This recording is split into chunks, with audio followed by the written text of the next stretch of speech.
Hey, there's an idea I want to talk about a little bit, which is that of fudging games, fudging the rules, whatever. Came up recently because of Blackbeard, really, but a number of other games I've played recently where maybe the rules are a little, painful to search for the particular at any given time, and you just kind of fake it in the middle of the game. I got an email, a geek mail, that always sounds so, that the geek list, geek mail. But anyway, getting used to it a little bit.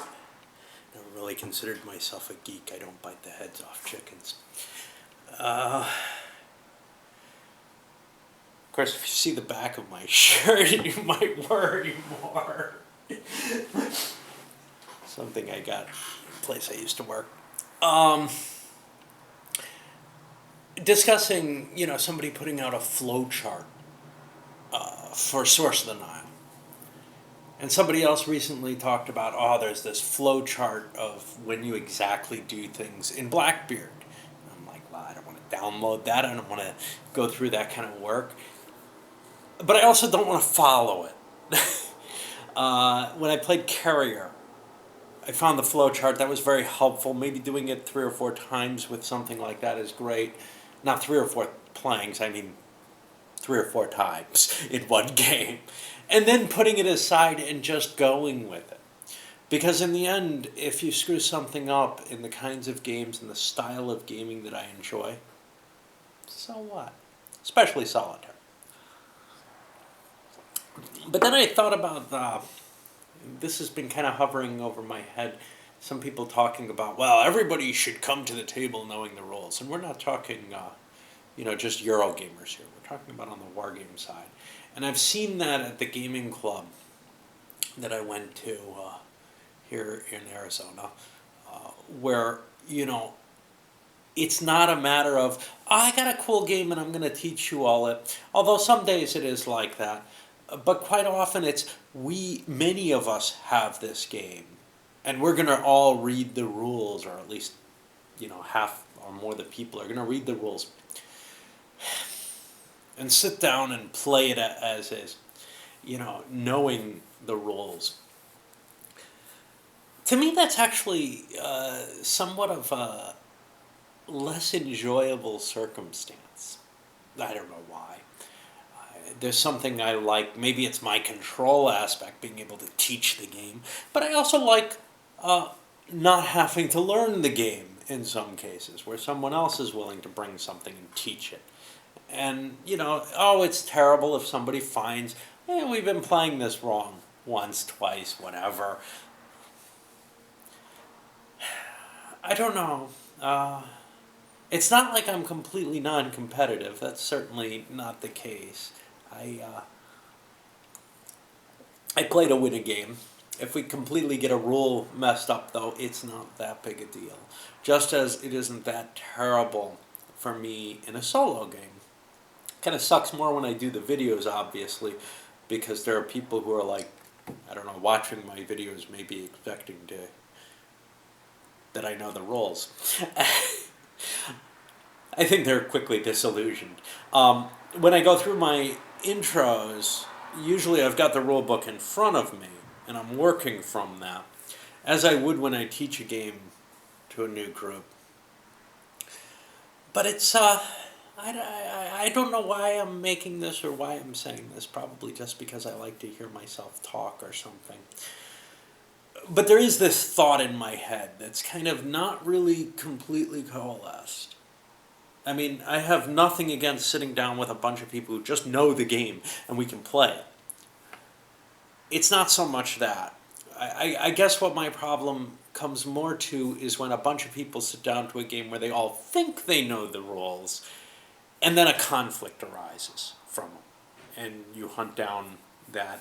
Somehow that's just more annoying to me, that whole situation. It's not bad if it's some single little rule, like when I used to play, say, SFB. I played that very competitively, I think. against people, and we would both study the rule books and be looking for that little extra edge. And we all knew the basic rules very well, and I don't think there was ever any real dispute over those. But there might be oh my, you can't do that. Oh, you can. That's how that worked. Um, which often added to the interest, not so much maybe in a single battle. Didn't do a lot of them. Usually opposed games were within a campaign, although there were a few cases where, there would be this, fleet of Romulans is perfectly fine.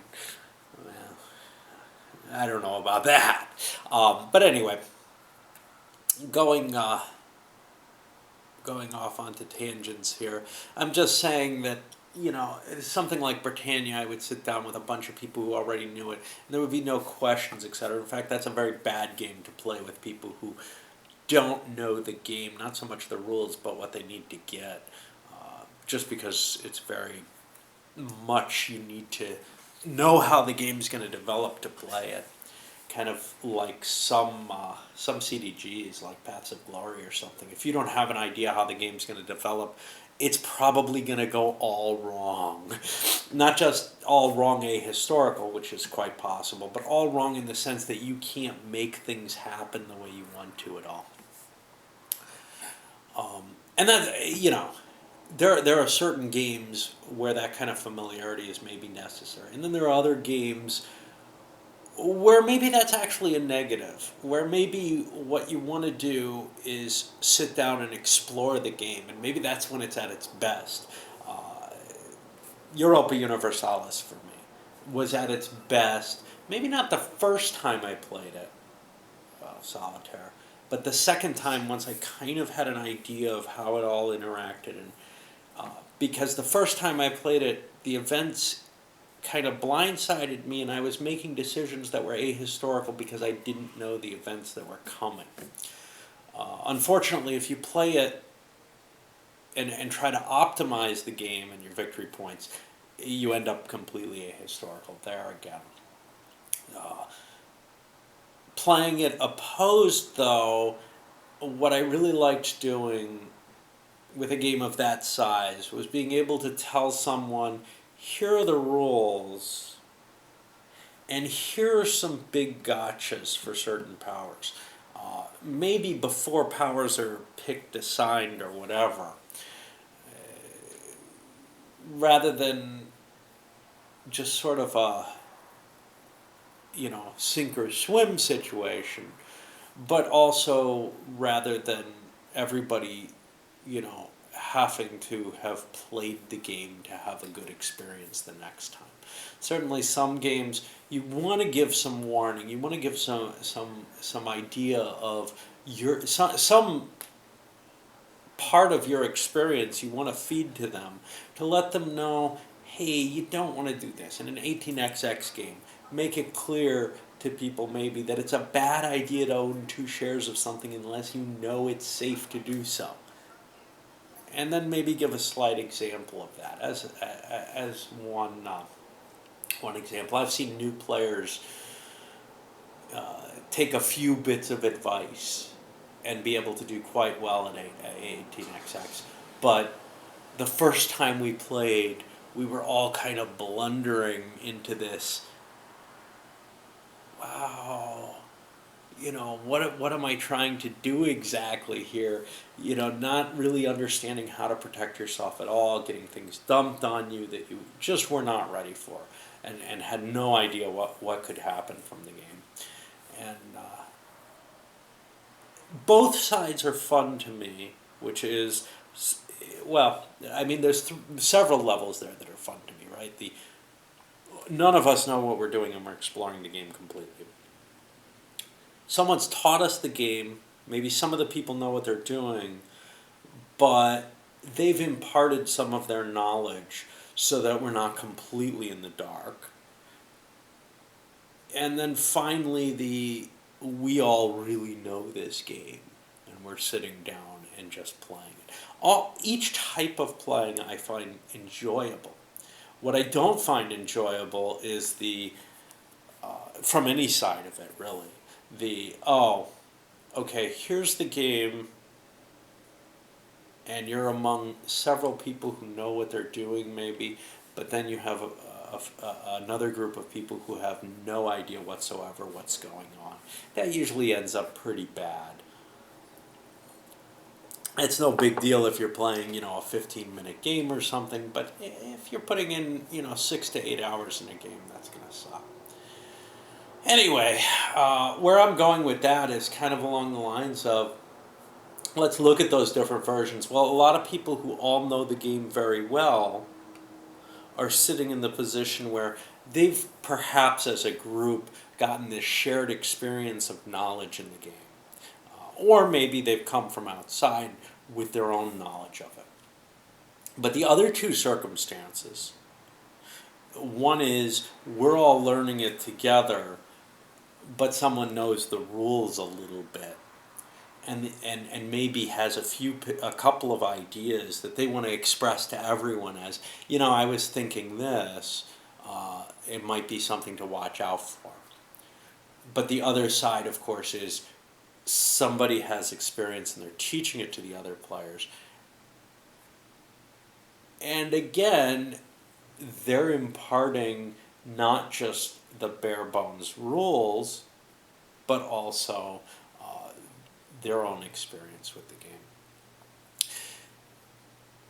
I prefer all of those to a bunch of new people coming together who all know the game supposedly, maybe not terribly well. They've all read the rules and maybe fiddled with it a little bit, sitting down and then trying to hash out the rules.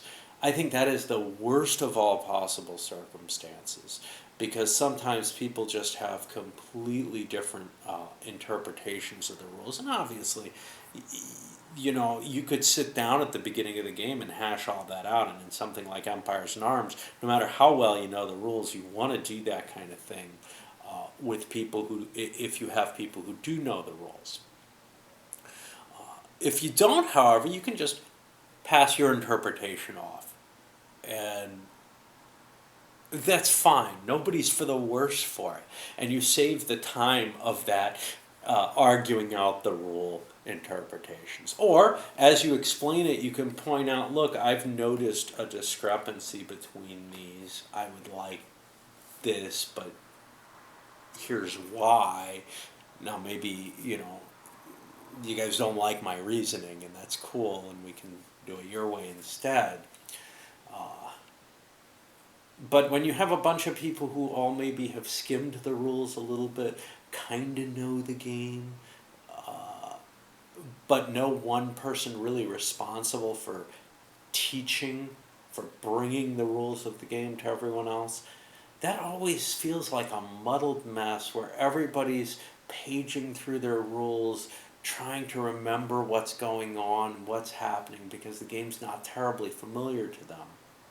Whereas if they had that, 20-minute, 40-minute, whatever, rules introduction at the beginning for everyone, then if there was some misunderstanding and somebody heard that, they would say, wait a minute, I think it's this. And several times we've had that kind of situation, which is so much more pleasant than, say, learning, finding out in the middle of the game that somebody's just completely wrong. But anyway, going back to in that one situation where one person's bringing the game and nobody knows it terribly well, and one person's bringing the rules, it's just so easy to just, make up a rule on the fly, essentially. If you don't want to look up the specific order, etc. And usually it just doesn't matter now.